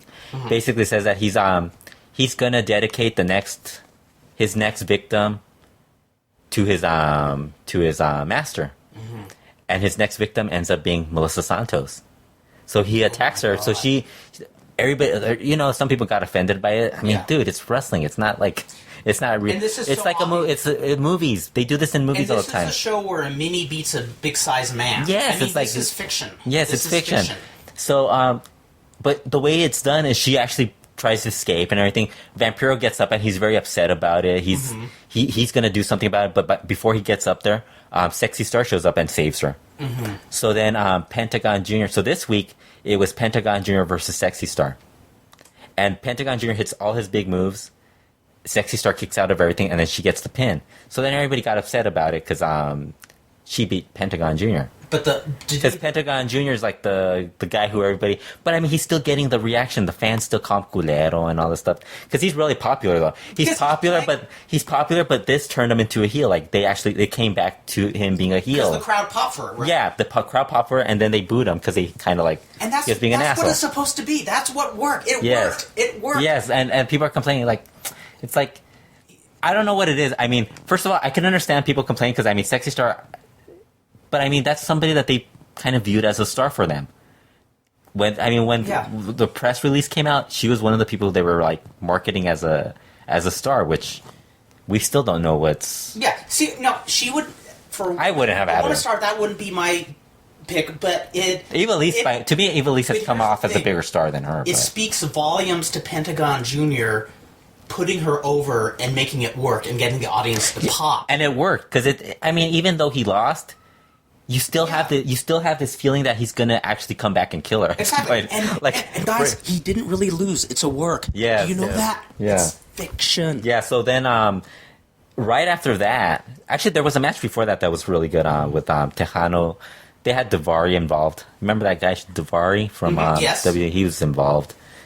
But that match was okay. But then the main event was a 3-way, which was what was that? It was the Son of Havoc, and you know the trio that doesn't want to be together. Ivelisse, Son of Havoc, and Angelico versus Big Rick's team of with the Mac. I want to call him Willie Mac. The Mac. I like the Mac. With the Mac and Killshot, and then the third team. I completely blanking on the third team for some reason. Here, I'll look it up right now. I'm always blanking on the third team. I hate 3-way matches. Don't worry, you're still doing better than I am. Yeah, I always hate 3-way matches. Your track record's much better The 3-way matches always like they always like distract me for some reason. Oh, it was the Cage, Tejano, and King Cuerno trio. Okay. Yeah. For some reason, I thought there was a match before that. I can't remember. For some reason. Yeah, so that actually like was pretty good. ended up King Son of Havoc, Evilise, and Helico ended up winning that three-way. Three-way was fine, but then Dario Cueto comes out and announces that they're not done because they give them the belts. They're all happy. And it's like it's not over. I've decided to have a surprise team trio come in and to determine who the champions will be, and ends up being the Crew. Evilise had suffered I think she might have hurt her ankle. That's right. Or something. It sounded like it was legit. I think so, and she was on the floor and stuff, and she couldn't get up and stuff. But the way they played it up was great. The Crew comes in and beats the crap out of them like for a while. Mm-hmm. Angelico hits this great dive off that office. Yes. Off the rooftop. Oh, that was like crazy looking. It was crazy. And so crazy I forgot about it. No, just kidding. Like crazier than when Johnny Mundo. Yeah, crazier than Mundo. And we were there. We were there for Mundo, and apparently, this was a lot crazier than that. I should mention when when I'm watching wrestling, I do a lot of other stuff with wrestling related. We're multitaskers. So it's like it's really hard. It's really hard. I clean house while I'm watching. I'm basically like I'm writing about wrestling. I'm watching wrestling. I'm tweeting about it. I'm like doing this other stuff. I'm eating. I'm doing all this other stuff. It's like there's too much stuff going on. But that match was really. What was so great was like when they won, the crowd popped huge for it. Like that's what it's about. That was great, and I mean, really good. That was something if you haven't watched that's really something you got to watch. That's really what you have to. No, watch. And I'm all joking aside. I am gonna. It ended well. Well, actually, it started with. I should have mentioned this. It started with the Black Lotus. Black Lotus is the hot Asian woman. Yeah, that's the one you made a really good observation. Dave can remember the Black Lotus's name from WWE as Angela Fong, but he can't remember Melissa Santos's name because she's Asian. I think we're starting a feud. Yeah, we're starting this whole. I can only imagine that ends up being like a whole argument at a Figure 4 weekly. It could be a convention type of thing. A lot of people think we're dissing Dave and Brian, but people. They disagree with each other. They know we. And we wouldn't be the only podcast that complains about them because there's a lot of podcasts that complain. I'm not complaining about them. I just really. Well, I'm not complaining. It's just so rare that I disagree that roundly with Dave. Like usually, I kind of see what he gets, but he's missing the point. Well, the Black Lotus, the vignette is basically Black Lotus. Mm-hmm. I can't remember if she was writing a letter or like telling her. It sounded like a journal she was doing or something. And she's talking about she's been training in Lucha Libre for the past 8 weeks. And you know the weirdest thing is like if you see the skit, they're not even doing lucha. They're doing like martial arts or some shit. Like, right. Until he puts he puts her in the Fujiwara armbar. And you know it's weird like Fujiwara armbar. I hate that. Matt Stryker constantly brings up that if you watch mixed martial arts, you know what move that is. It's like, no, if you watch wrestling... When has a Fujiwara armbar ever been in an MMA? I think it has been. But I mean, it's more... I've seen it in work. It's far more common in wrestling than it has ever been in... yeah. I mean, Blue Panther has used it. A lot of wrestlers have used it. Fujiwara has used it. Since the mid-'80s, I remember. Fujiwara has used it. Oh, well. Well, she's talking about how she's been training for 8 weeks. And she feels she's ready to finally, confront her Matanza. Yeah. And so all of a sudden the old luchador shows up, and he decides they have a little spar or something, and he puts her in the Fujiwara armbar and tells her she's not ready. So I'm like, I was just laughing because I was like, man, all these old luchadors are like just like high-fiving each other because he just, dropped her back down a notch. And you made a good observation. 8 weeks. There's so many people who think they're ready to go after training for 8 weeks. Well, there's a lot of and there's a lot of frustrated older wrestlers who are frustrated because people want to go straight to topes and suplexes without taking bumps. It must be a lot bigger of an issue now because I mean, a lot of the guys who train are complaining about guys who they want you to teach them right away how to do a tornillo and stuff like that. It's like, no, you guys have to learn the basics and all that stuff. It must be something more common with a lot of the younger fans. I understand. The younger guys getting into wrestling. It's like I get why they're frustrated because when I started training at Gills, when Chacal Guerrero taught, when he's teaching beginners classes, he had us doing 3/4 rolls and really simple stuff. Weren't you jumping down up and down the stairs also? Yep. Yeah. Yep, and we're taking doing what I don't know what it We is. take mini backdrops. I'm not an athlete, so I don't know what that's But called. you play one on TV. No, but the thing is, my first thought was, God, it seems like we're doing this forever. When I realized they want you to be able to do these simple moves in your sleep before you graduate to the big stuff. Yeah. And it makes a difference in a match. I mean, Kurt, you never graduated to learning how to do a tornillo, which was unfortunate. this is true. I never have, and I never will. It's very unfortunate. Or a 450 splash or 630 splash, Something like you'll Puma. never see from me. Like Puma, can you do dives like Puma? No, I'm kind of more like a tree sloth, you know? Oh, you know what's so I awesome? hold and I kind of roll. You know what you're probably gonna hate about yourself for not watching these shows? Superboy's in the crowd during the last two shows, 2 tapings. Gotta watch it just for that. Superboy and his son are right there, and you. I told Superboy we were at the. We'll talk about this next time when we were at the Triton benefit show. I tell Superboy, I go, Superboy, I saw you on TV. And he's like, where? I go, Lucha Underground. And he's like, oh yeah. And I go, I saw you smiling when Pentagon Jr. was chopping. I can't remember who he was wrestling that day. Because I know he wrestled somebody else that day. And he's like, yeah, it was funny. Yeah. I saw you smiling when they were throwing chops and stuff. Willie Mack was really good on the show too, I should mention. He's a great Willie Mack versus Tejano. I mean, they had a couple of moments where I thought, man, these guys need to work. You know, it's funny because people were talking about Willie Mack. He's a surprise. Like, people don't realize Willie Mack is a huge Lucha fan. I mean, this guy really likes Lucha. That's cool. He's known in our area. He is such an underrated worker. Yeah. You know, I mean, I hope he gets a niche sometime. Yeah. Well, Lucha Underground, I mean, he's with Lucha Underground. I mean, is he a regular with them now? Or? Yeah, he's been regular now. So Cool. I mean, I don't know how they're doing, but I'm sure he's making millions of dollars in pro wrestling. In his dreams. Isn't everybody? Everybody in their dreams makes millions. I remember when I was a kid, I thought everybody was making a ton of money in Oh wrestling. yeah, when I was a little kid, I thought, wow, the life they must live, and I didn't realize they sleep in their cars. Yeah, and it really wasn't until like 2008 when CMLL started airing those Marin Girls That Ring, and they would show these guys living in like they would show this is where I hang out, and it's like this one in his bedroom, his parents' bedroom. He's got his own bedroom and his brother's in the other bedroom. Who was it? Yeah, and there's no box springs. There's just a mattress, no box springs. And then it's like, kind of and then like they had live in a 2-bedroom apartment. And walking around with a fanny pack. Yeah. Oh, Loco Max. Yes, yeah. Loco Max. Loco Max. I was like, man, when Loco Max, I'm like, man, if Loco Max can't make it in the business, I don't know how all these other guys are going to make it. How are these guys doing it? Oh, I remember. I was so naive that when I was like, 10 years old. I thought, oh wow, these guys must be working out and they must eat really well and stuff like that. And then when I was 14, my brother lived up in Santa Cruz, which is a big surfing town, and that's when Don Morocco was working the Roy Shire territory. He was drinking most of the time. He was renting a house from a friend of my brother's, and God bless my brother. My brother hated wrestling. Yeah. But he said, well, I shouldn't tell you this, Kurt, but there's a wrestler at this house, and maybe if we were really nice, we could, maybe we could meet him. And I'll never forget. This is Kurt when you were skinny, right?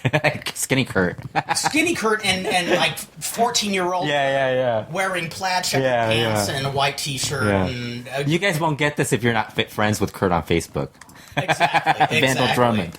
So I'll never forget. My brother walks up to the door, knocks on the door, and he makes me and his wife stay in the car. And I see him talking to Baracco, and he's probably saying, "My brother is a complete nerd, a whack job, but it would mean everything if you just talked to him for a few minutes." Yeah. And Morocco was awesome. We went to the house, and he was like totally cool. Back then he looked like a hippie. He had this big beard, and his surfboard was in there, and throughout the house you see all these hippies hanging out, smoking joints. At noon. And I'm shaking. I'm so nervous meeting a wrestler, but I'm saying, wait, I don't see any weights set. I don't see any medicine balls. And that was my awakening. I was a very naive child. Yeah.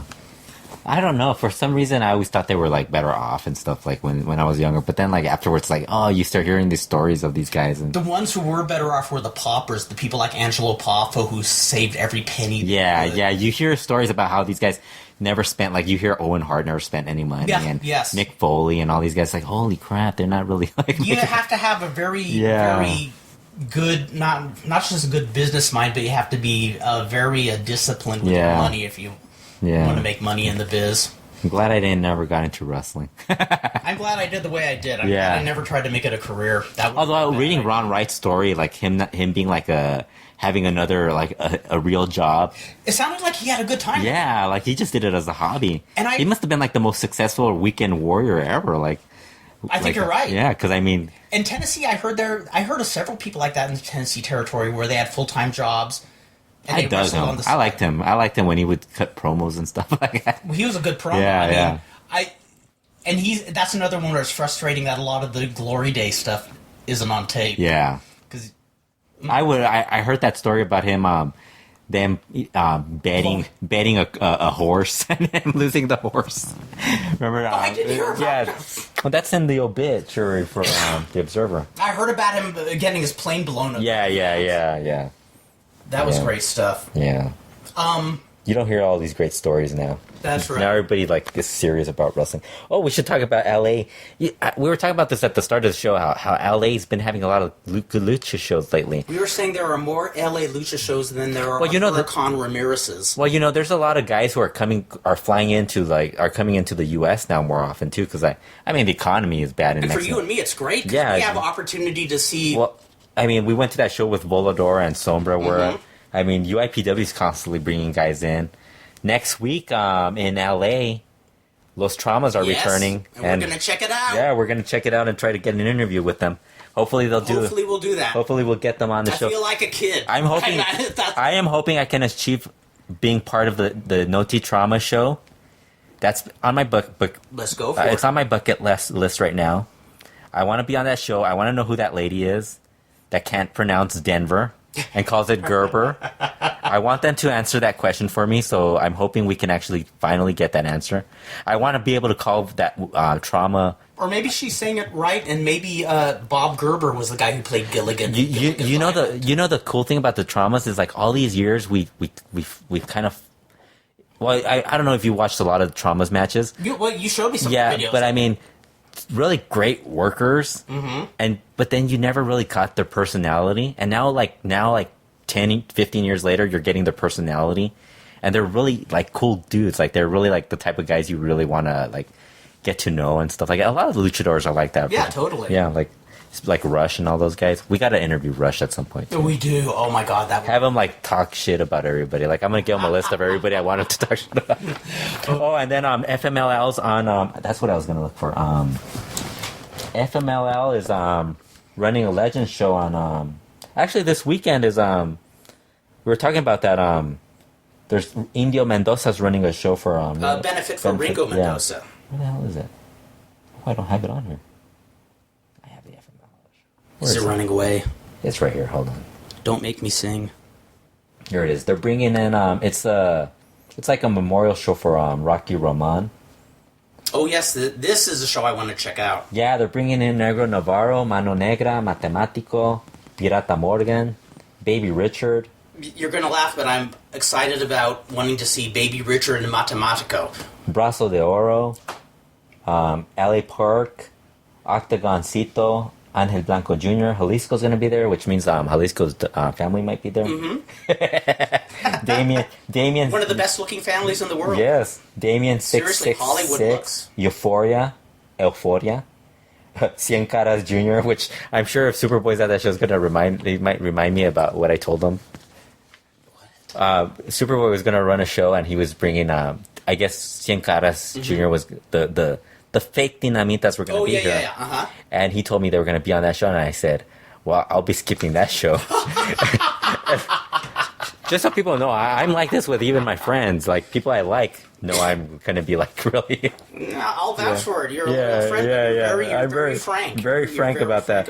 I probably would have gone anyways, but, I just like to joke with people. Hell, we would go to a lousy show just after. Yeah, you know, and Superboy and I get along that way. Dan and I get along that way. You and I get along that way. We're always talking shit to each other. Like, it's not that... Oh, but that same day, UIPW is running a show in Pomona. So that's actually going to be... There's all sorts of stuff. Now, what... The UIPW show in Pomona, they haven't sent out a flyer, but I mean, they're running... I wonder what time they start. This starts at 5 p.m. 5 p.m.? The I don't know what the Pomona... Oh, so you're thinking of going to that one in El Monte? Kinda? I don't know. Well, for sure we're going to the Los Trauma show, right? Yes, we are. That's definite. Also, that week is Lucha Vavoom. We should mention them. They're bringing Puma King in. Puma. Very cool. Puma. Mm-hmm. Although he's still a king. you know, He's in our hearts, he's still a king. El Rey de las Pumas. Even though he's no longer with Estrellita. That's the... Well, he's still got the people Yeah, name. he's still a Casas. He's still a Casas, which means That's he'll land on his feet somehow. Exactly. I mean, have you seen the women they've been with? So, that's a little too insiderish. Oh, and then you can always cut. Oh, Lucha Libre. Actually, that doesn't matter. Lucha Libre VIP on June 7th is bringing in Rush, and they're actually they're saying that they're going to have Rush versus Brian Cage. That sounds good. Which sounds like it's going to be a hell of a match because I mean, Rush likes to wrestle like he likes it. Rush can turn it on. Yeah, Rush likes to, and Cage is that kind of guy. Mm-hmm. You know, we're talking about Cage about Lucha Underground and how you mentioned he's not coming across like the badass. In my eyes, yeah. And I think they kind of phased that out. I think Pentagon Jr. is like the badass of the promotion.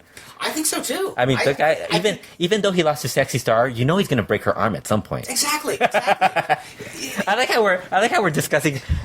We're discussing Pentagon Jr. Sooner or later, he'll break her arm. You know, like sooner or later, it's going to happen. It's in the story. Although poor girl, she got knocked out silly at the last show. Oh, jeez. The tapings. Oh, Ultimo Lucha. And Lucha Underground has also been on the show on here locally too. So. And we should also talk about the benefit show. Oh, Blue Panther's going to be here for the FMLL show too. Oh, extra cool. Man, everybody's on this. Yeah, Negro Navarro. Everybody who was anybody. We should go and when we tell the traumas, we could ask them, could you put in a good word with Negro Navarro for us? I like that. And see if he'll let us interview him. Yeah. Although FMLL, actually, you're tight with you're good friends with people from FMLL, aren't you? Profeta. No, I know him, but I mean, not tight. Nah, he'd be nice. Yeah. I think he'd be. Cool. I think that's where you'd have to ask because I always ask UIPW's guy if we could interview people. Although I don't really ask anybody, I just go and ask the wrestlers. Like yeah, you know, if you went up to Profeta and just talked with them, yeah, he'd be cool with you. Like, hey, Profeta, he's a good guy. Yeah. Yeah. We can interview Baby Richard and all these Brasso de Oro. Yeah, seriously. Matematico. I want to interview Matematico and then call him and ask him about his lucha blog. What's this thing with his lucha blog? Well, because that's the Cubs fans' Twitter avatar. Oh. Matematico. So it's like. We're here with. You know what? I want to interview him and ask him the wrong questions, like completely different, and be like, "Oh shit, you're Mathematico, really? I didn't realize that. I thought you were somebody else." It's just I remember being 13 years old and seeing him in magazines and thinking that was the most I dig his way mask. out mask I had ever seen, and so yeah, I actually want to meet him. He's the one who got into stunt work and stuff like that, right? I don't know about that. Yeah, he is, right? He is because that's the old one, right? Mathematical. The original, right? Yeah, that's what I'm saying. Yeah, he did stunt work too. You didn't know that? Yeah, no, I didn't. He's actually somebody who we could interview and has a lot of interesting stories and stuff. He's actually seriously. Mano Negra is also interesting too. I like it. We're looking at the lucha poster and trying to. No, it's funny. As we look at this, this is a history book. Right? Yeah. This is a potential history book. Pirata Morgan. Yeah. Ask him about his eye and stuff. Show us. We could ask, hey, can we see your eye? I've actually seen it. You have? Oh, that's right. When I wrestled. Yeah, you were at that show that he wrestled. When he was asleep under a table. Asshole. He didn't even think about bringing me to the show. It was before I knew you. When was this? 1996. Come on, 1996. You couldn't I haven't even met your sister yet. Man, you couldn't travel back in time and I could try. I could try. Yeah. I could try. I'm sure they would let us. We know most of these guys. Damien, let's check it out. Check it out.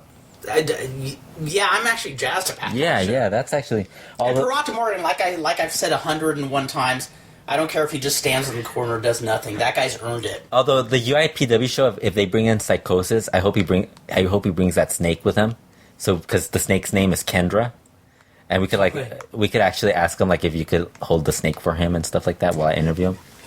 Would you hold it? No. I would. You would? You're not scared? Sure. I wouldn't. I'm scared. I think that thing would kill me. It could kill me, but that'd be something to write about. Yeah, that would be actually. Yeah. That would actually be a good interview. Would that be funny if I could be interviewing him and the snake kills me? Yes, and you could hear us worried about it. That would be on the front page of the Observer. That would be. He would be front. And then I would be I would ask Psychosis to take a picture of you dying right there. Well, I want to interview Pentagon Jr. Mm-hmm. But I want to have him breaking one of us's arms. Yes. And then one of us holding a sign saying, "Oh, what Rob suggested we do." Like have him like oh my god, he broke his arm or something like. Or first have him break your arm, and I'll wear a shirt saying "I'm with stupid." I want to know, baby. And then later in the day, he breaks my arm, and you're wearing the shirt that says "I'm with stupid." How did Baby Richard come up with his name? Do you know anything? I have no idea, and I've always That'd be wondered. actually something interesting too. I'm sure it's written somewhere, but I haven't read about it. I think they used the baby name a lot if you were kind of slightly Baby face feminine. and all that, yeah. Because I remember Boyish too, probably. when I started Probably boyish look, more yeah, boyish. when I was doing the fairy gimmick, Vandal Drummond. Baby Drummond. That's what Gil wanted to call Oh, it. yeah, Baby okay, Drummond, okay. yeah. And then I changed it to Baby Bitch Drummond. Oh, and then you went to Vandal Drummond. I was Vandal Drummond first, Oh, and then okay. I was a baby, then I was And a baby Baby Bitch bitch, Drummond. and then I was a Vandal again. Oh, that's cool. So let's talk about the benefit show that... Yeah, the one we went to Triton's benefit show. Yes, it was April 12th. and- Kurt, actually, you weren't. I think we talked about this at the last podcast. Mm-hmm. You had actually vowed not to wrestle ever again. Yeah, and I knew I was full of shit. Yeah, and now you actually wrestled on that show. I wrestled on that show. He lost to Bluefish. Yes.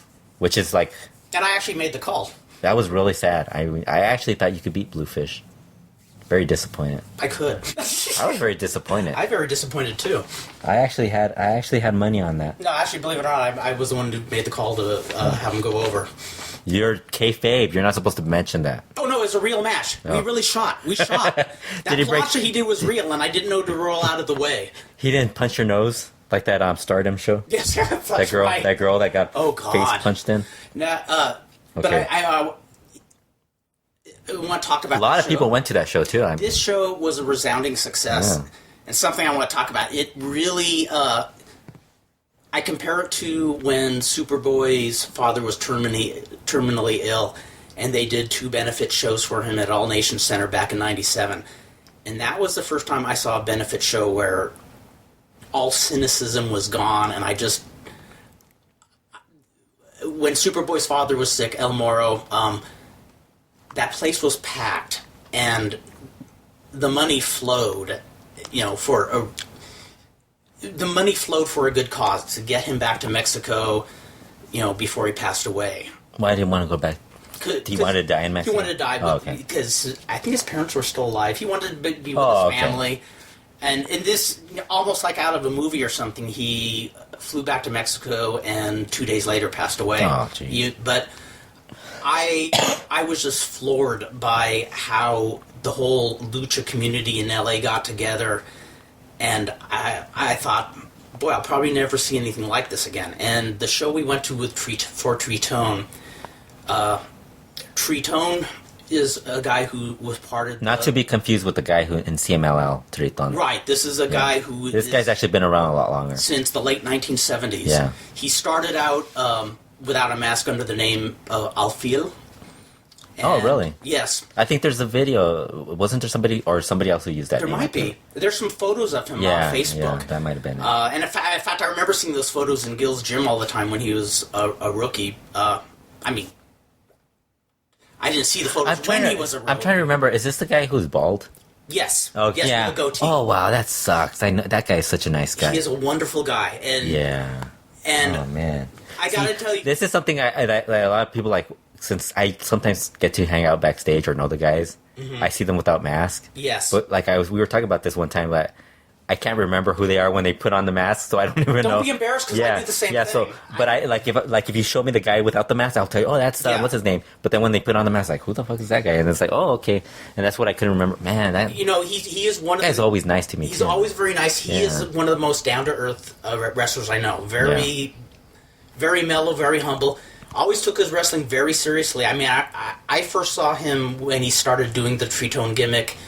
I believe it was 81 or 82. Mm-hmm. He was just so talented. And I remember years later when I Oh, actually... he was still pretty good at this yeah, age. he's still good. Yeah, he was He's still still very good. Yeah. He's still wrestling. In great shape at his Yeah. age.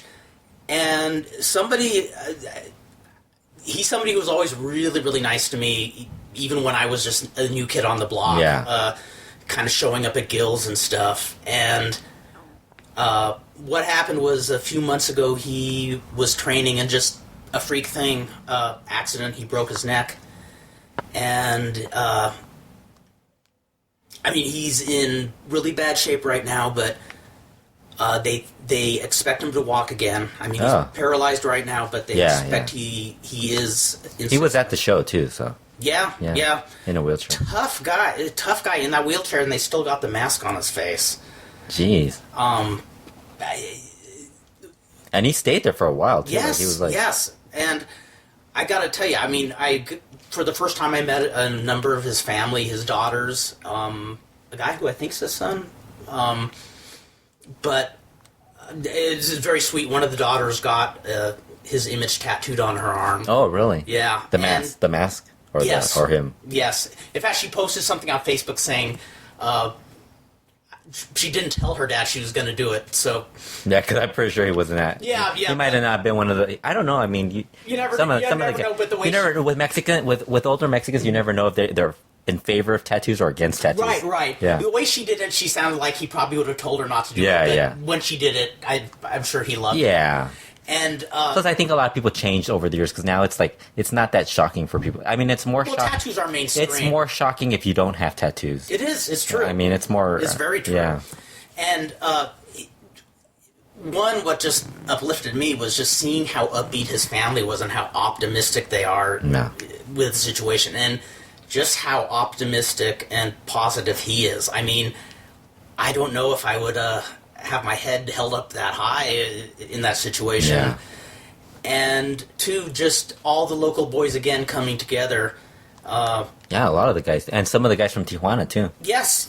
Familia that the we got to see Huichol. Huichol, which you took that great picture with him. Yeah, I was so jazzed because I was a huge fan of Huichol back in his early days in Tijuana. Sandokan. Nice guy. Yeah, I like that guy. Well, Steve Payne was there. Yes. Steve Payne replaced Nicho, which was a huge upgrade. He's really good, Steve Payne. He is. Steve Payne, very talented guy. Bestia was there. Damien 666. Yes. Who else was there? Los Luchas. Yes. Los Luchas. Jalisco. Jalisco came back. I mean, I thought he retired. I think for an old friend, he'll come out of retirement. He's on this show also, so that's cool. Well, he's one of the few guys in his 50s who can still bring it on. Jalisco, one of I think it's only Jalisco's daughter's always at lucha shows too. So that's true. She's always at you'll see her on Lucha Underground. You'll see her on every LA show. She's everywhere. Like she's all over the place. Big fan yeah. And Jalisco is one of those guys who always just been such a talented worker. Talented babyface, especially. Yeah, he still can work. He is. Good. That guy's in amazing shape. And of course, Piloto Nuclear, who was a very close friend, used to team with Triton frequently. Physico Nuclear showed up. Physico Nuclear was there. Yes, which really shocked the Cerro Dorado. That's right. I mean, he thought he was seeing double. Exactly. He was like, "What the hell's going on?" Yeah, Cerro Dorado still refers to Fredo as Physico Nuclear. Yeah, we're friends now because he thinks he calls me that. Yeah. Fredo is Físico Nuclear Segundo now, number 2. And now Cerro Dorado is my favorite luchador in Los Angeles. Yes.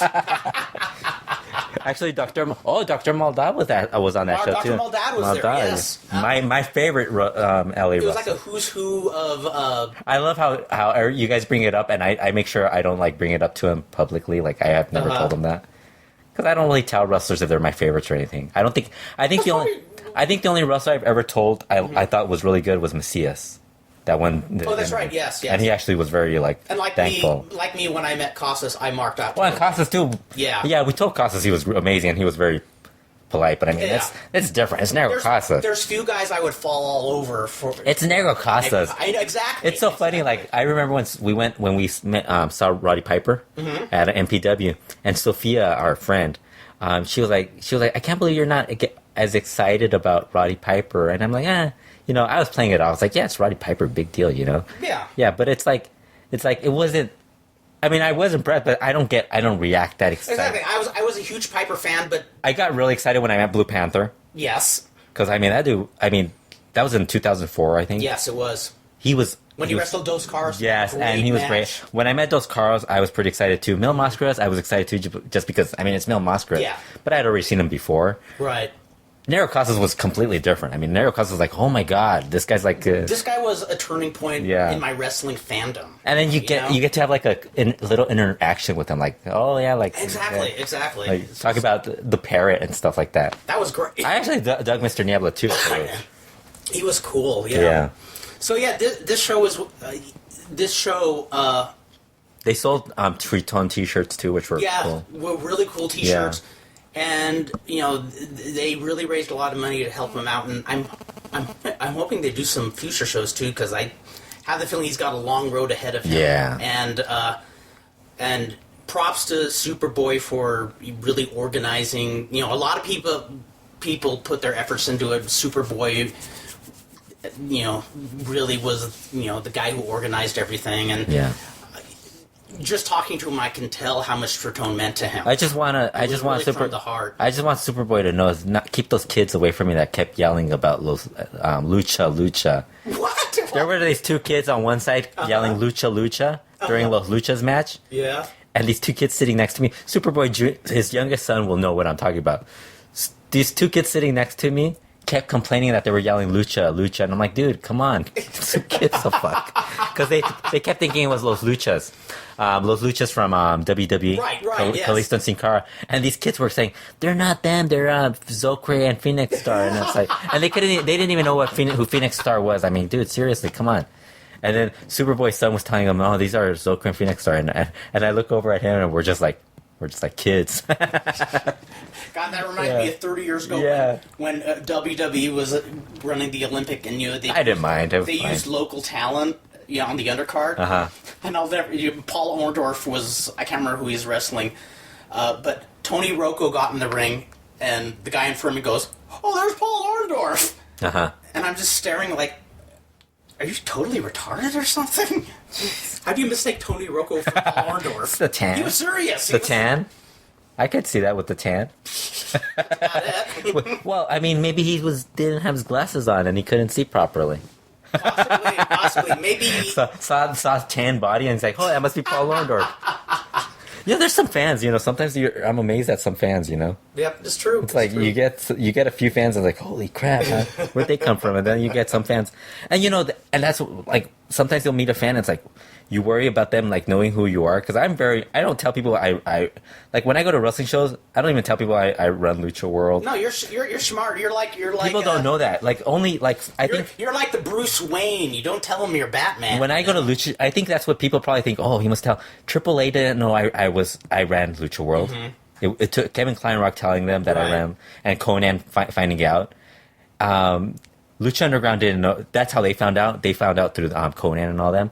When I go to indie shows, I think maybe Superboy, Superboy's family, are probably the only ones who know. And then like I think there's like a couple of fans. Actually, there's 4 or 5 fans who now know I run LuchaWorld.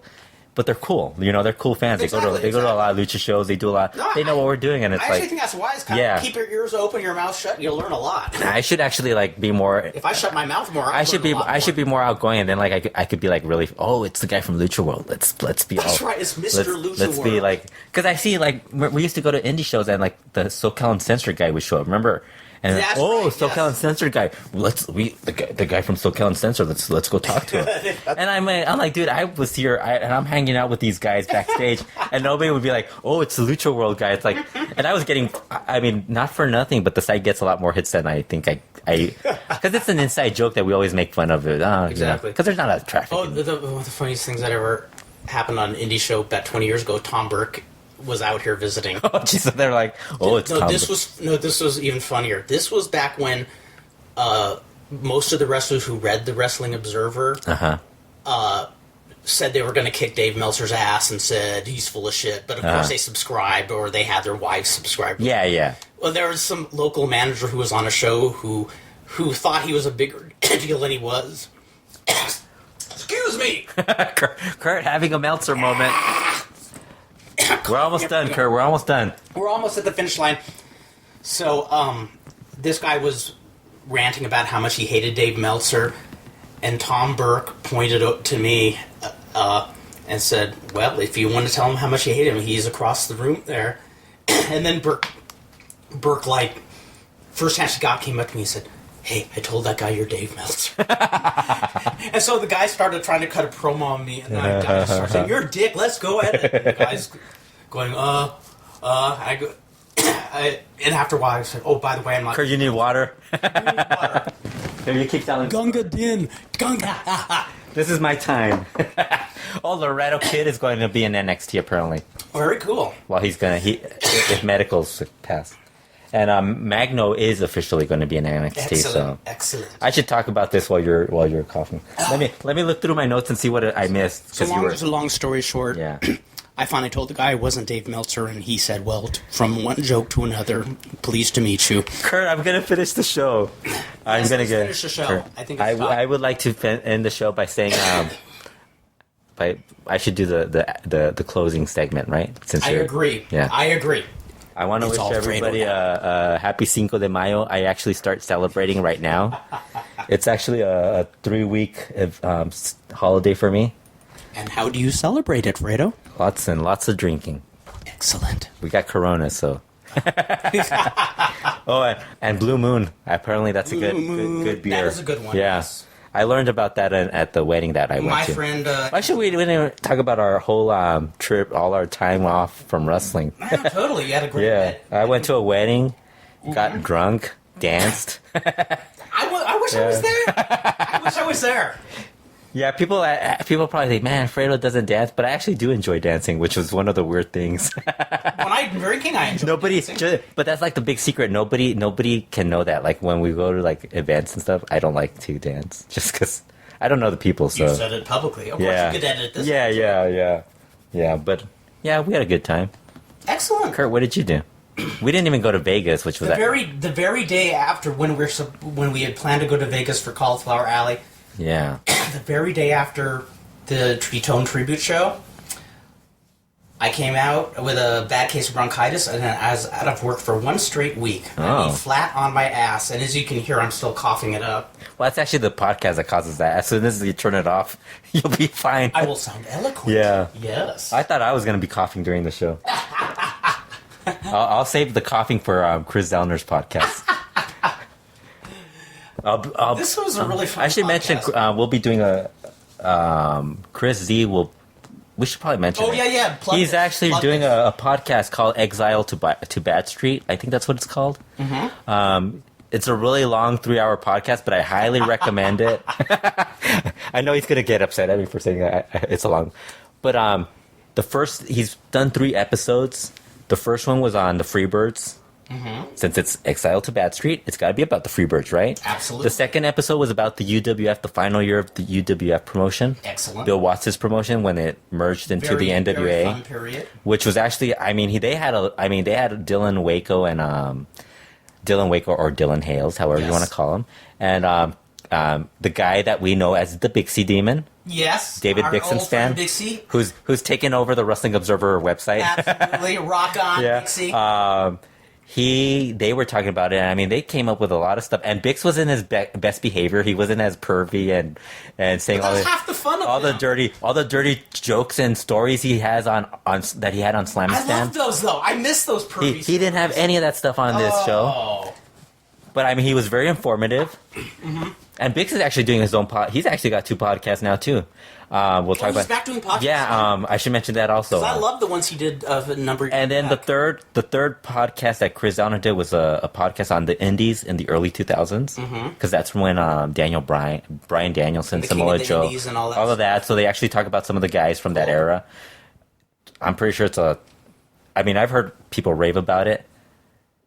3 hours long. Mm-hmm. But I heard the UWF show because I'm a huge fan of that era.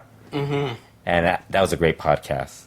So if it's as good as that stuff, it was really good. If it's a subject you like, hang in for that. And the next podcast that Chris is going to do is going to be about Lucha. Mm-hmm. It's going to be the Cubs fan, Rob Bihari. Nice. Making his return to podcasting. Excellent. Which the last time didn't go so well, but we're hoping this time it does.